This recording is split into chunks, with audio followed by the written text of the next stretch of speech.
Excuse me sir, sir मेरी 14 तारीख की अटेंडेंस मार्क नहीं है, मैंने करी थी, मैं प्रेजेंट थी। सोनिका पराशर। Roll number 38। एक बार चेक कर लूंगा फिर मार्क कर दूंगा, ठीक है? Okay sir. वेरीफाई कर लूंगा फिर मार्क कर दूंगा। तो आपने भरी थी? यस होगी मैंने। आप स्किप कर गए होगे, मैं चेक कर लूंगा फिर भर दूंगा, ठीक है? Okay sir.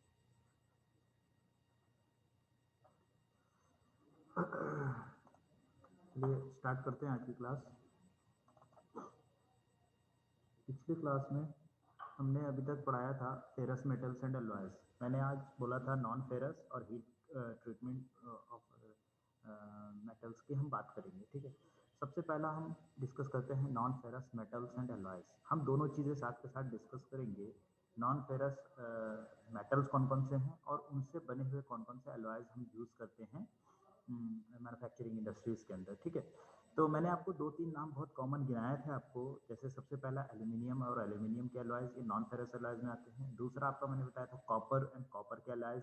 और तीसरा मैंने आपको बताया था कि थोड़ा बहुत हम लोग जिंक को भी पढ़ते हैं, ठीक है? वैसे तो बहुत सारे होते हैं, लेकिन हम ये 3 मेन ऐसे हैं जो जो वाइडली यूज होता है मैन्युफैक्चरिंग इंडस्ट्रीज के अंदर, ठीक है?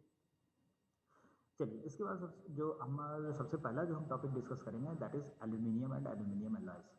एल्यूमिनियम एल्यूमिनियम एक ऐसा मेटल है जिसका यूज सबसे ज़्यादा कास्टिंग के रूप में हम लोग करते हैं या शीट बनाने में करते हैं।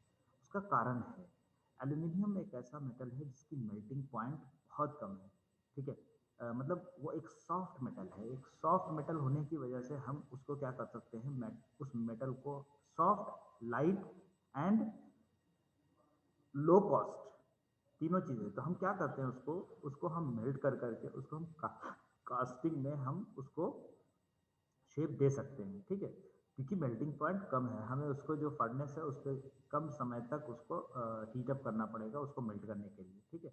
तो ये एक एल्यूमिनियम की खासियत भी है और ये प्रॉब्लम भी है, क्योंकि आप जब इसकी मेल्टिंग पॉइंट कम होती है तो जहाँ पे आपका फ्यूजिंग का जो कंडीशन होता है, जैसे इलेक्ट्रिकल वायर्स में कहीं कहीं एल्यूमिनियम लगता है, लेकिन जब ज़रा सा हीट होने पर वो वायर ब्रेक कर जाती है, ठीक है? स्पार्किंग होने लगती है, वायर ब्रेक कर जाती है। तो ये क्या है, ये आपके इसके डिमेरिट्स आ जाते हैं। तब हम इससे थोड़ा बेटर जो मटेरियल होता है दैट इज कॉपर, हम उसकी तरफ स्विच करते हैं, ठीक है?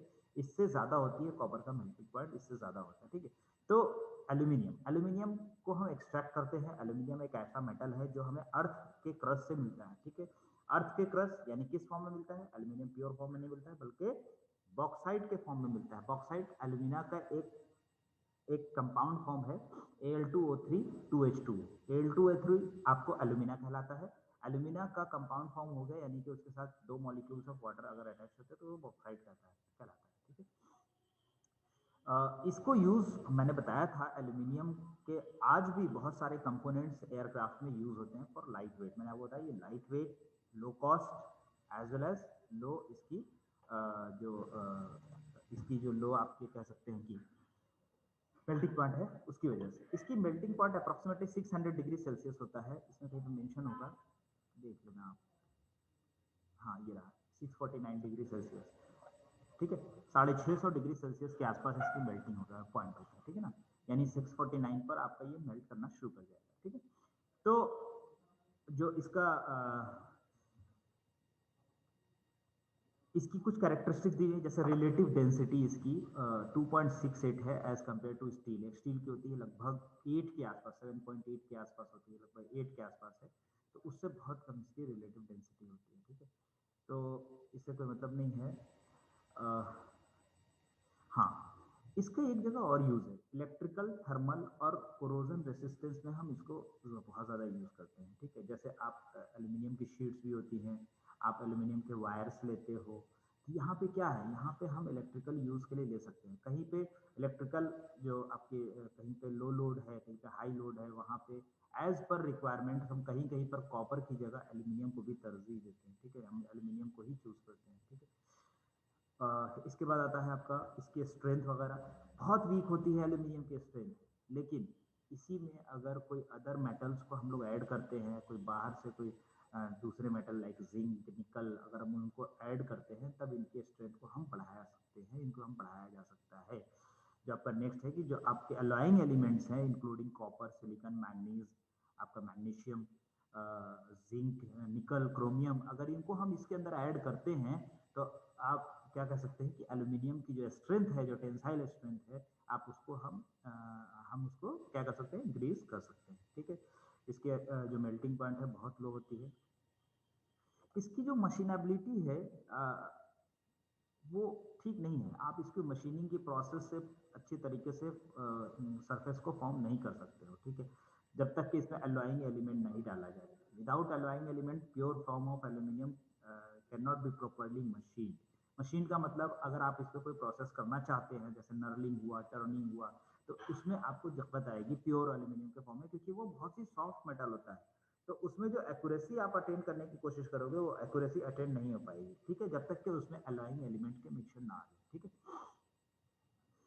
चलिए, एल्यूमिनियम रिक्वायर्ड लेस एनर्जी, ये कुछ ऐसे ये एक कैरेक्टरिस्टिक्स के पॉइंट्स के फॉर्म में मैंने बनाए हुए हैं कि अगर आपको कैरेक्टरिस्टिक पढ़ना तो एक एक चीज उसकी आप पढ़ सकते हैं, कुछ बेनिफिट भी, ड्रॉबैक भी, और साथ के साथ बेनिफिट भी कि अगर उसमें अलॉइंग एलिमेंट डाल दिए तो क्या होगा। ठीक है, तो ये थी आपकी एल्यूमिनियम।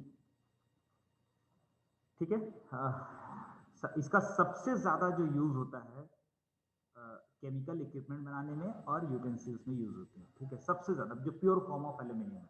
बाकी एलॉइंग फॉर्म तो हर जगह यूज होता है, पूरी मैन्युफैक्चरिंग इंडस्ट्री में यूज होती है। ठीक है, प्योर फॉर्म के अंदर 99% प्योर एल्यूमिनियम होता है और रेस्ट जो होता है थोड़ा बहुत आयरन सिलिकॉन के पार्ट्स उसमें, आयरन और सिलिकॉन के कंपोनेंट्स उसमें पाए जाते हैं। ठीक है, ठीक है, इसके बाद आता है, हाँ, ये था अभी तक मैंने बात किया एल्यूमिनियम।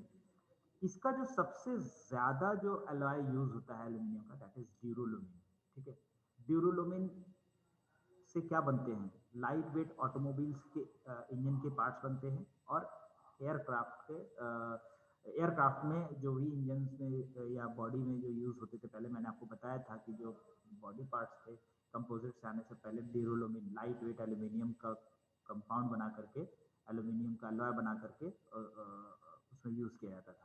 ठीक है, आज भी ऑटोमोबाइल्स का जो क्रैंक होता है, आपका क्रैंक के पार्ट्स होते हैं, वो सब बहुत लाइट वेट। अगर आपके पास टू व्हीलर है, फोर व्हीलर है, तो आपने कभी उसके इंजन्स को खुलवाए होंगे तो उसमें देखे होंगे कि एल्यूमिनियम की तरह दिखता है वो, लेकिन वो एक्चुअली एल्यूमिनियम का अलॉय होता है। ठीक है, जिसमें हम क्या करते हैं, जो हमारी रिक्वायरमेंट है स्ट्रेंथ की, हम उसको अटेन कर लेते हैं। और उसके अंदर अगर थर्मल रेसिस्टेंस चाहिए, कोरोजन रेसिस्टेंस तो वैसे ही एल्यूमिनियम होता है, उसमें आपको कोरोजन लगती नहीं है। तो ये चीज़ें अगर अटेंड करना है तो हम उसको फर्दर अलॉइंग एलिमेंट डाल करके या हीट ट्रीटमेंट कर करके हम लोग उसको अटेंड कर लेते हैं। ठीक है, लेकिन हाँ, आज भी ड्यूरोलुमिन यानी एल्यूमिनियम के अलॉयज यूज होते हैं ऑटोमोबाइल्स के अंदर। आप देखोगे क्रैंक या फिर जहाँ आपका वो पिस्टन एंड सिलेंडर लगे होते हैं, पिस्टन भी इवन आपका एल्यूमिनियम का ही अलॉय होता है। ठीक है, लाइट वेट होता है। तो ड्यूरोलुमिन एक अलॉय है एल्यूमिनियम का जिसके अंदर 95% आपकी एल्यूमिनियम है, रेस्ट भी 4% कॉपर है, मैंगनीज और मैग्नीशियम के कुछ इसमें कंपोनेंट्स मिले हुए हैं। ठीक है, तो बेसिकली ये एल्यूमिनियम और कॉपर का एक अलॉय है ड्यूरोलुमिन। ठीक है, जिसका यूज हम लोग कहाँ करते हैं, एयरक्राफ्ट और ऑटोमोबाइल्स में करते हैं। एक दूसरा अलॉय है एल्यूमिनियम का, दैट इज वाई अलॉय। ठीक है, इसके अंदर जो एल्यूमिनियम के अलावा कुछ कॉपर, निकल और मैग्नीशियम यूज होता है। परसेंटेज गिवन है, जो आपका कॉपर है that is use in 3.5 to 4.5%, copper 1.8 to 2। देखिए, इसके अंदर जो आपका ड्यूरोलुमिन है, इसमें आपका सिर्फ और सिर्फ कॉपर यूज हुआ और वो भी बहुत कम अमाउंट में, 4% अमाउंट है, मतलब बहुत कम है, रादर देन 95% एल्यूमिनियम, 4% बहुत कम अमाउंट है। ठीक है, तो मेनली इससे क्या किया गया, कॉपर ऐड कर करके, कॉपर भी कोरोजन रेसिस्टिव होता है, कॉपर ऐड कर करके ये किया गया कि आपकी थोड़ी सी उसकी टेंसाइल स्ट्रेंथ बढ़ाने की बात की गई है। वाई एलॉय के अंदर आपकी जो थर्मल जो टेम्परेचर के जो थर्मल प्रॉपर्टीज है, थर्मल रेसिस्टेंस है, उसको बढ़ाने की बात करी गई by adding copper as well as nickel. Nickel का एडिशन क्या होता है आपको मैं पहले बता चुका हूँ। ठीक है, तो it maintains its strength at elevated temperature, मैंने थर्मल रेसिस्टेंस की बात की, यानी कि अगर आप हायर टेम्परेचर तक जाते हैं तो हायर टेम्परेचर पर भी आपको ये जो एलॉय है रेसिस्ट करेगा उस मटेरियल को उस टेम्परेचर के अगेंस्ट में, ठीक है। इसका भी यूज जैसे पिस्टन वगैरह मैंने आपको बताया कि पिस्टन में एलॉय का जो इसके एलॉयज होते हैं वो यूज होते हैं एल्यूमिनियम के। क्यों यूज होते हैं?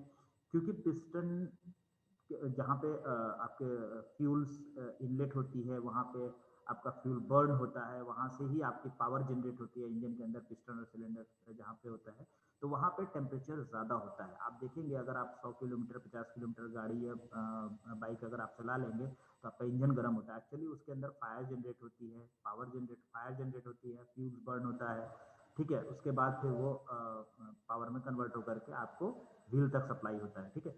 तो ये क्या है, कन्वर्जन होने के बाद व्हील तक सप्लाई, तो ये क्या है, वहाँ पे इंजन के अंदर क्या हो रहा है कि आपका टेम्परेचर राइज हो रहा है। आप 50 किलोमीटर चला रहे हो, 60 किलोमीटर चलाओगे और गर्म हो जाएगा, 70 किलोमीटर चलाओगे और गर्म हो जाएगा, तो वहाँ पे हमें थर्मल यानी टेम्परेचर राइज हो रहा है, तो उसके अगेंस्ट में वो पार्ट्स हमारा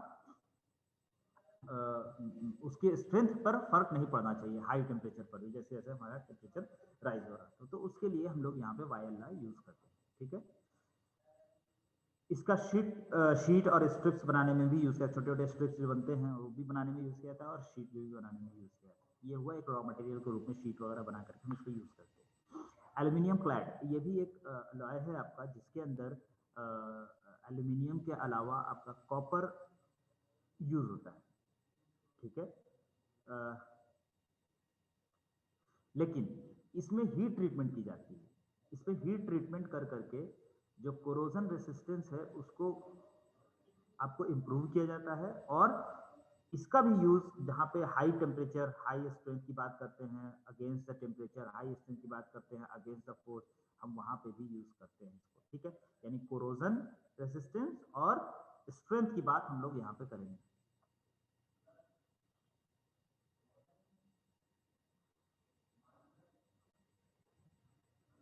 ये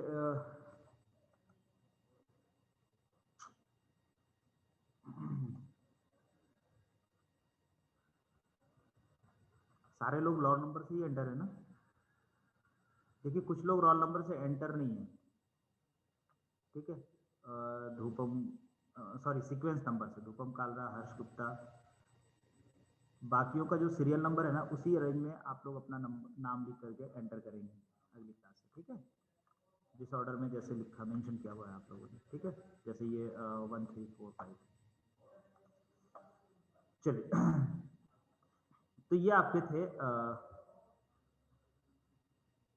एल्यूमिनियम क्लैड। एल्यूमिनियम क्लैड की जो जो शीट है वो मोटी मोटी भी बनती हैं, थिक शीट भी इसके फॉर्म किए जाते हैं। तो ये आपके कुछ अलॉयज मैंने बताया, duralumin, Y alloy and aluminium clad, ठीक है।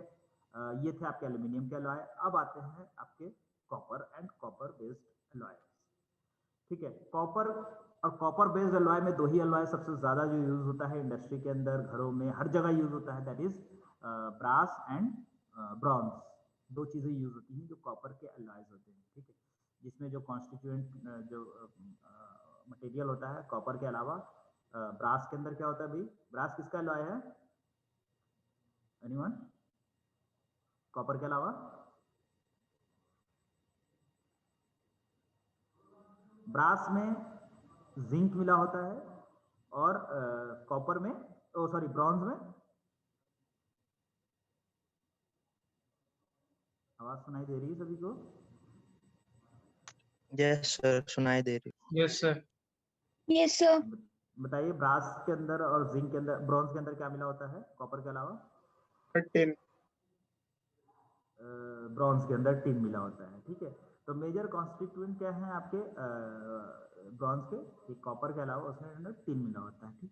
तो इनका एज पर यूज ब्रॉन्ज की क्वालिटी थोड़ी कम होती है, वो लो थर्मल जो लो टेम्परेचर होता है उसके अंदर पर भी वो काम करता है। तो सबसे पहले कॉपर, कॉपर वाइडली यूज्ड, हर जगह यूज होता है, इंडस्ट्री में भी यूज होता है। इसका सबसे अच्छा जो प्योर स्टेट जो फॉर्म होता है that is because of electrical conductivity.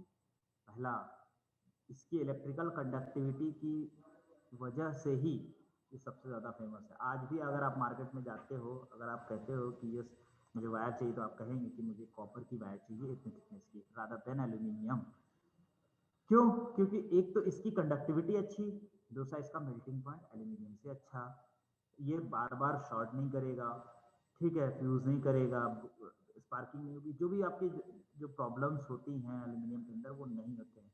क्योंकि जब भी अगर मेरे घर में कभी ऐसा हुआ तो हमेशा ये एक बात सुनने में आती है, ये जनरल बता रहा हूँ मैं, कि आपकी वायर कॉपर की नहीं है, या कॉपर की लगवा लीजिए या एल्यूमिनियम की लगी है, ठीक है, क्यों उसमें प्रॉब्लम आती है? तो ये आपके सबसे ज़्यादा यूज़ जो है आपको वायर ड्राइंग के अंदर यूज़ होता है, यानी आप इस कॉपर मटेरियल से आप वायर को बनाते हैं, फिर उसके बाद उसका यूज़ करते हैं, ठीक है। तो सबसे ज़्यादा इसकी इलेक्ट्रिकल इंडस्ट्री में यूज़ होती है, जो आपका सेकंड पॉइंट दिख रहा है ना कि backbone of the electrical industry because of the high electrical conductivity. मैंने आपको बताया दो आपके मेन आपके अलॉयज हैं, एक ब्रास और एक ब्रॉन्ज, ठीक है। हाँ, देखिए जो अभी तक मैंने प्रॉपर्टीज की बात नहीं करी, प्रॉपर्टीज की तो बात कर ली, लेकिन मैं अगर मटेरियल की प्रॉपर्टीज चेंजिंग की बात करूं तो अभी जो नेक्स्ट सेक्शन आएगा दैट इज हीट ट्रीटमेंट। हम उसके अंदर क्या करते हैं, किसी भी मटेरियल की जो कैरेक्टरिस्टिक्स है उसको हम बाय हीट ट्रीटमेंट हम उसको चेंज कर लेते हैं। तो उसी तरीके से कॉपर को भी हम कॉपर की भी जो प्रॉपर्टीज है कोल्ड वर्किंग के लिए हम उसको भी चेंज कर सकते हैं, उसकी स्ट्रेंथ को चेंज कर सकते हैं, ठीक है। हम कहाँ तक चेंज कर सकते हैं, इसमें तो दिया हुआ है आपका 5% डिक्रीज एलोंगेशन इन कर सकते हैं, आपका जो आपका स्ट्रेंथ है वो 450 मेगा पास्कल तक जा सकते हैं। तो ये चीज़ें आपकी क्या है, जो आपकी 450 मेगा पास्कल यहाँ पे मेंशन है, ये आपकी क्या है, ये आपने उसकी स्ट्रेंथ को चेंज किया by applying the heat treatment process, cold working process के अंदर। तो एक कॉपर, मेरा यहाँ पे कहने का एक ही मकसद है कि कॉपर एक ऐसा मटेरियल है जिसपे अगर आप हीट ट्रीटमेंट करते हो तो आप उसकी जो प्रॉपर्टीज है चेंज कर सकते हो, स्ट्रेंथ को राइज कर सकते हो या जो इलोंगेशन है उसको डिक्रीज कर सकते हो बाय सम परसेंटेज गिवन है आपका 5% तक, ठीक है। इसके बाद आपका आता है हाँ एल्यूमिनियम का सब्स्टिट्यूट क्यों है, क्योंकि एल्यूमिनियम भी एक ऐसा मेटल था जो आपका कोरोजन रेसिस्टेंट था, कॉपर भी आपका क्या है कोरोजन रेसिस्टेंट होता है, इसीलिए हम इसका यूज उस जगहों पर भी करते हैं जहां पे वाटर या वेपर का फॉर्मेशन होता हो या वाटर या वेपर का इन्वॉल्वमेंट होता हो। तो कहाँ कहाँ पे यूज होता है, इसमें कुछ दिए गए हैं, बॉयलर में भी यूज होता है, वाटर हीटिंग एपरेटस में भी यूज होता है, लैब की जो एपरेटस होती है, फ्लूइड मैकेनिक्स की अगर लैब होती है तो वहाँ पे सबसे ज़्यादा यूज होता है कॉपर की वायर, वाटर पाइप्स में यूज होते हैं, ठीक है। पहले पुराने ज़मानों में पहले के पाइप्स में पहले यही आते थे, ठीक है, कॉपर के पाइप्स आते थे, लेकिन अब एक्चुअली कॉपर का रेट बढ़ चुका है, बहुत ज़्यादा रेट इसके हाई हो गए हैं, तो अल्टरनेट देखा गया, अब तो प्लास्टिक की पाइप्स आने लगी जो अंडरग्राउंड पाइप जाती हैं बोरिंग के अंदर, ठीक है। तो ये चीज़ें क्या हैं, ये चीज़ें वो तो डे बाय डे उसका चेंजिंग होना शुरू हुआ, लेकिन एज पर देयर कैरेक्टरिस्टिक्स हम कह सकते हैं कि उसका यूज इस एरिया में अवेलेबल है, हो सकता है, ठीक है। हाँ जी, इसके बाद मैंने आपको बताया ब्रास, इसका एक अलॉय है ब्रास। अच्छा, बता सकते हैं कॉपर अर्थ क्रस्ट में पाया जाता है या नहीं? Yes. किस फॉर्म में पाया जाता है? Sir 2 positive. मैंने वैलेंसी नहीं पूछी, मैंने पूछा किस फॉर्म में पाया जाता है, ओर का नाम क्या है? हाँ, ओर का नाम क्या है? बॉक्साइट नाम सुना है? Bauxite, yes sir. बॉक्साइट से ही एक्सट्रैक्ट करते हैं हम लोग कॉपर। पर बॉक्साइट एल्युमिनियम का नहीं होता? सॉरी, बॉक्साइट एल्यूमिनियम का होता है, कॉपर का होता है कॉपर ग्लांस, सॉरी मिक्स हो रहा है, copper pyrites and copper glance नाम सुना है? सर कॉपर पायराइट सुना है। हाँ, कॉपर ग्लांस भी होता है, इन दोनों से ही हम एक्सट्रैक्ट करते हैं, ठीक है। बॉक्साइट होता है एल्यूमिनियम का, जो भी मैंने आपको पिछले सेक्शन में बताया, ठीक है, Al2O3 2H2O, जिसके अंदर एल्यूमिना होता है, ये केमिस्ट्री का पार्ट है, ठीक है। इसके अंदर जो हम यूज करेंगे that is copper pyrites and copper glance, शायद इसका Cu2O करके कुछ फॉर्मूला होता था, याद है आप लोगों को कुछ 12 इन ऑर्गेनिक केमिस्ट्री?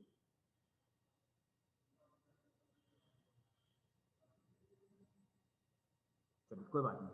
तो कॉपर पायराइड्स एंड कॉपर ग्लास जो भी फॉर्मूला होगा हम उसको एक्सट्रैक्ट करते हैं, उससे एक्सट्रैक्ट करते हैं कॉपर को। अर्थ क्रस्ट में ये भी पाया जाता है। CuFeSO2 क्या था? CuFeS2 FeS2 copper पायराइड्स। Yes sir. चलिए ठीक है, तो ये मेजर जो आपके कॉपर पायराइड्स और कॉपर ग्लास हैं, ये मेजर आपके कॉपर के और भी होते हैं। कॉपर के मुझे याद है कि 4-5 होते थे जिसको हम लोगों ने पढ़ा भी था। आप लोग Yes, पढ़े भी होंगे। चैल्कोसाइड भी होता है एक। हाँ, तो ये Copper 11th-12th में आपने पढ़े, 12th में आपने पढ़े होंगे, 11th में पढ़े होंगे इनऑर्गेनिक केमिस्ट्री के अंदर। लेकिन मेजर जो हम लोग निकालते हैं कॉपर पायराइड से निकालते हैं, ठीक है। कॉपर पायराइड्स का फॉर्मूला भी बताया CuFeS2। आप इससे, ये भी अर्थ क्रस्ट में पाया जाता है, ठीक है, तो इससे आप एक्सट्रैक्ट करते हैं। चलिए, तो ये आपका कॉपर था। अब आइए ब्रास। इसका एक अलॉय जिसके अंदर कॉपर के अलावा क्या मिला हुआ होता है? जिंक, ठीक है। इसका यूज क्या है? आजकल कॉपर के साथ साथ ब्रास का भी यूज बहुत ज्यादा हो रखा है, बहुत ज्यादा। क्यों? रीजन क्या है?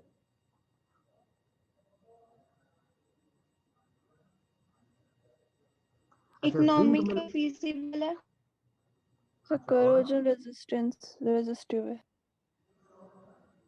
और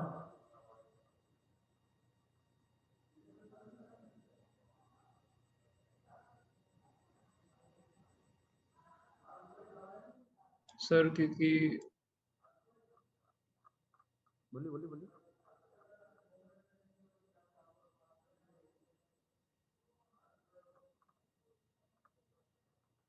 देखिए, ब्रास का जो सबसे एक्सटेंसिव क्योंकि यूज सर वो किया, उसमें करोजन नहीं होता ना मेरे हिसाब से।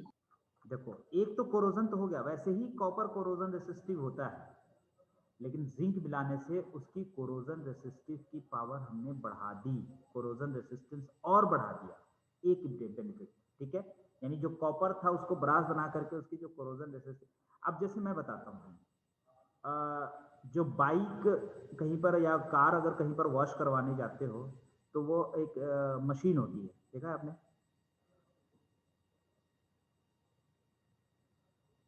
वो वाटर मशीन होती है, उससे वो वाटर को जो है उसके ऊपर हाँ स्प्रे करता है।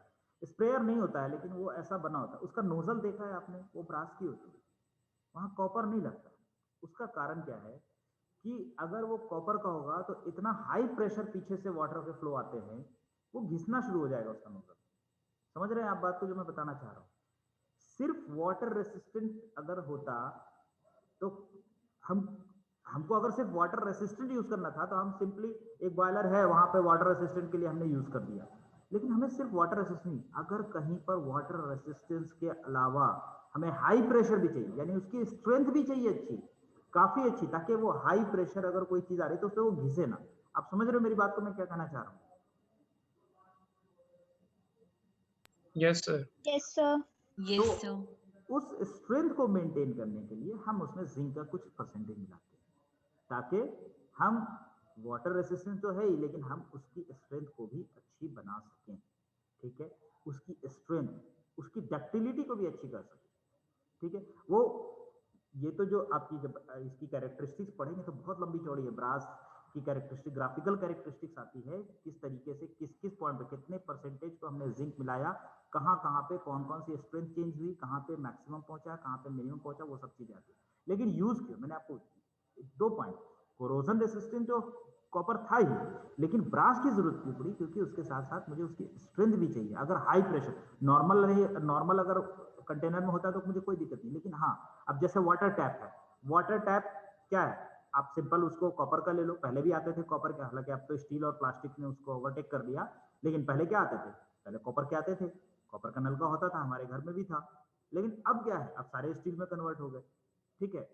कोरोजन रेसिस्टिव स्टील में भी आने लगे, मटेरियल की कोटिंग होने लगी। वहां कैसे आने लगी? वहां मटेरियल की कोटिंग होने लगी, ठीक है। लेकिन पहले के जमाने में कॉपर आता था, वो सिंपल था, उसमें ज्यादा प्रेशर तो आता नहीं था, वो तो सिंपल एक फ्लो होता था। लेकिन अगर मैंने आपको एक एग्जांपल बताया, जैसे वॉशिंग में आप देखेंगे कि हाई प्रेशर पीछे से कंप्रेशर का जो कंप्रेशर से जो कंप्रेस्ड वाटर रहता है वो वहां से निकलता है, और उसके नोजल से जब निकलेगा तो बहुत ही हाई प्रेशर, इवन आप उसके आगे आप उंगली भी रखोगे तो आपको बहुत तेज फील होता है कि बहुत ज्यादा दर्द हो रहा है, वो चोट लग रही है, ठीक है। तो उस केस में हम क्या यूज करेंगे, ब्रास। कहने का मतलब ये है कि ऐसी जगह जहां पे आपका कोरोजन रेसिस्टेंस हो और उसके साथ साथ मुझे क्रैकिंग वगैरह की जो प्रॉपर्टीज आती है, स्ट्रेस कोरोजन क्रैकिंग, यानी कि कोरोजन और क्रैकिंग का जो मिक्सचर है, वहां पे भी हम इसको यूज करेंगे। ठीक है, जिंक मिलाने से प्योर कॉपर का कॉस्ट और जिंक मिलाने से जो कॉस्ट है वो दोनों में डिफरेंस आ जाता है।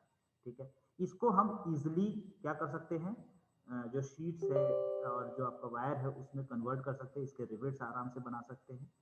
ठीक है, इसकी आर्टिफिशियल ज्वेलरी भी बनती है, ब्रास की आर्टिफिशियल ज्वेलरी में हम लोग इसका यूज करते हैं। जो मार्केट में जो 10 रुपये 20 रुपये 50 रुपये की जो मिलती हैं वो सब ब्रास की ही मिलती हैं, क्योंकि इसकी जो वर्केबिलिटी है वो ईजी हो जाती है rather than copper. Sheet tube wire में यूज कर सकते हैं इसको, वायर ड्राइंग भी आराम से हो सकती है, इसमें जो ऑपरेशन है वो भी आराम से इसमें लगते हैं।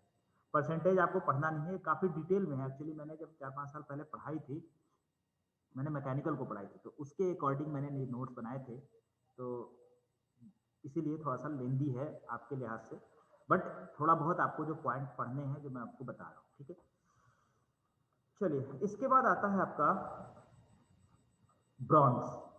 ब्रॉन्ज जो मेन आपका है, इसमें कॉपर के अलावा क्या है, टिन। ठीक है, ब्रॉन्ज का यूज हम लोग, ये थोड़ा जो ब्रास है उससे लो क्वालिटी हो गया।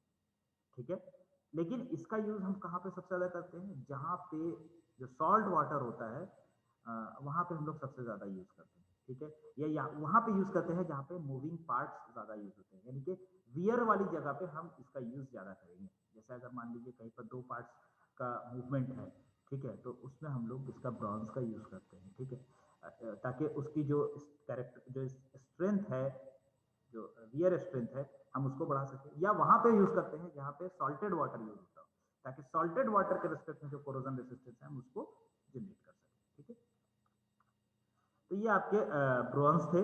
इसके बाद कुछ और भी यूज होता है, छोटे छोटे जो ऑटोमोबाइल्स में सबसे ज्यादा यूज होते हैं, दैट इज एक है आपका गन मेटल।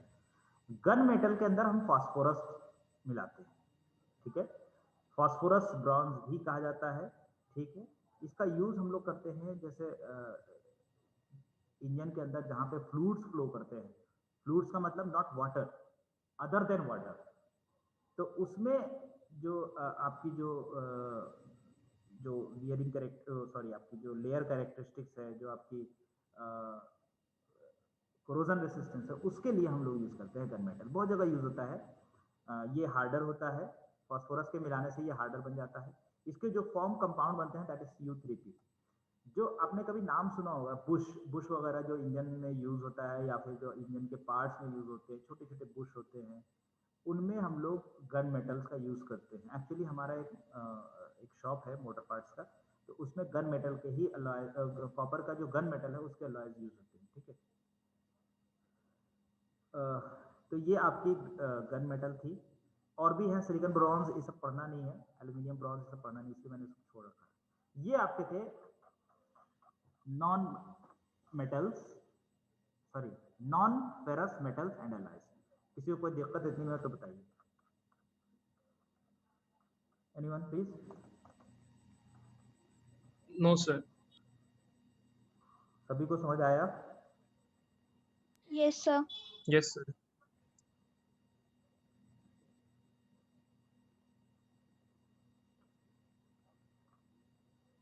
अगली क्लास में हम लोग शुरू करेंगे heat treatment of carbon steel.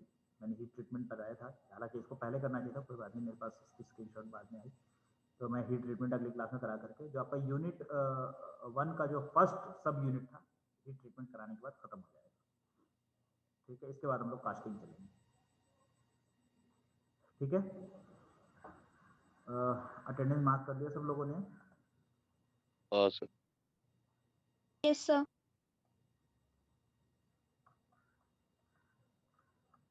चलिए ठीक है, बाकी नेक्स्ट क्लास में शेयर। अटेंडेंस मार्क नहीं हुई। अरे वो अटेंडेंस भेज तो दो, हर्षित भेज रहा हूँ सर, भेज रहा हूँ। तो भेज दिया करो, मैं भूल जाऊंगा, मैं क्रॉस वेरीफाई नहीं हो पाता फिर। ठीक है, मैं भेज दूंगा सर याद से। हेलो, स्क्रीनशॉट ले लिया? हाँ हेलो, सर मेरी अटेंडेंस मार्क नहीं हुई। क्यों? कर दो। रोल नंबर बताओ। Sir 55। Serial number, sorry roll number नहीं। मनीष 55। Yes sir. हो गई। Okay sir, thank you. Sir मेरी भी नहीं हुई शायद सर 43। लेट ज्वाइन किए थे क्या? तक्षराना। नहीं सर नितिन नहीं सर मेरी मैं भी नहीं। स्टार्टिंग किया था फिर सर डिस्कनेक्ट। चलिए तक्ष की हो गई। नेक्स्ट कौन थे बचे हुए? Nitin sir. Roll serial number याद है? या 11। हो गई आपकी भी नितिन। ठीक है। थैंक आज जो एब्सेंट हैं उनमें रजत पचौरी, जिशान, निकुंज गौतम, मुदित। नहीं सर मैं प्रेजेंट हूँ, निकुंज गौतम प्रेजेंट है। आपने लगी लगाया नहीं है नहीं? शायद। हाँ